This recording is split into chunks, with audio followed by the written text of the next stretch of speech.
After knocking on someone else's door, they quickly hid to the side to observe the puzzled expression of the person who opened the door. That was the most interesting part of this game. When I was a child, my family lived in a residential area with a very uniform architectural style. So on a quiet weekend night, my two friends, Xiaojun and Xiaobing, and I wanted to play a door-knocking prank game here. The reason for choosing this house is also very simple. One is to know if anyone lives here, and the other is, if someone lives here, what kind of person would that person be? Asterisk, according to the rules of the game, each of us has to ring the doorbell. At least once. Xiaojun went first. He ran over and tried to ring the doorbell, came back and told us that the doorbell seemed to be broken and could not be pressed. We motioned for him to knock directly on the door, so he knocked hard on the door a few times and then ran back to the bushes next to the door. We waited for a minute, but there was no response in the house. It was my turn. I ran to the front door. To show my bravery, I didn't knock on the door, but banged hard on the door. I didn't expect the door to open directly.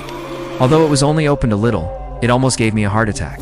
Asterisk, I quickly rushed to the grass to hide. The three of us squatted together, expecting someone to come out to check. But the door kept opening a crack, and no one came out. At all, I think I must have hit it too hard, knocking the door bolt open, and the door will open. At this moment, we were even more eager to know if there was anyone inside. Seeing that there was no parking in the driveway in front of the house, and there was no sign of anyone moving nearby, we came up with an extremely stupid idea and went inside to have a look. With me taking the lead, we quietly pushed open the front door and slipped into the living room. There was no furniture in the living room except for a few wooden chairs and a teacher's table, although there were no lights in the room. The moonlight, mixed with the light of the street lamps outside, shone in the center of the room, and our line of sight was unaffected.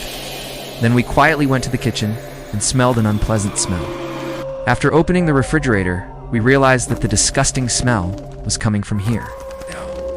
There was a pile of long-expired milk mixed with rotten raw meat in the refrigerator. The smell was really unbearable, but it also confirmed that no one had lived here for a long time. Since there was no one, we were not so nervous, so we decided to continue upstairs. There's also a lot of space upstairs, with many rooms. All. The doors are closed. Asterisk, the teacher, said that opening unknown rooms one by one in the dark was a bit of a test of courage. There were too many rooms, and the three of us started to split up just to see if there were any interesting things in those rooms. So I went shopping, guarding the doors one by one, and the rooms that had been opened were the commoner club that my friends had already seen. I went to a bedroom, which was basically empty, with a shabby bedside table in the corner, and traces of the bed could be seen on the floor. At this time, I heard a sound sizzling in the room. I looked around, and neither Xiaojun nor Xiaobing were here. All I saw was a huge hole in one wall, which was dark inside. Asterisk, I walked in slowly and found that it was a huge hole leading into the inside of the wall. Inside it was pitch black, and nothing could be seen. But when I walked in, I heard the sound of breathing inside, and I thought it must be my two mischievous friends who were hiding inside trying to scare me.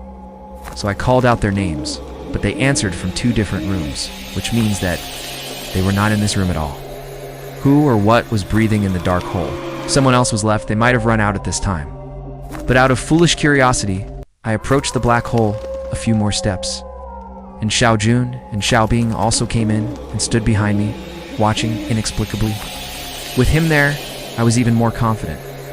Asterisk, when I was only about 4 meters away from the hole, I seemed to see something moving inside, and they asked nervously behind me, "Did you see anything?" At this moment, a pale, bloodless hand suddenly stretched out from the black hole and grabbed me and dragged me into the hole. Friends rushed over to grab me and scratched frantically. The wrinkled, shriveled, and pale arm finally loosened, and we rushed downstairs and out of the house without a moment's hesitation. We thought about whether to call the police, but considering that if we called the police, we might face charges of trespassing, and we were afraid that our parents would find out and be beaten up, so we didn't say anything, and this became a secret between us. Who is the hand that stretched out from the stronghold? And if it came from where, it is unknown.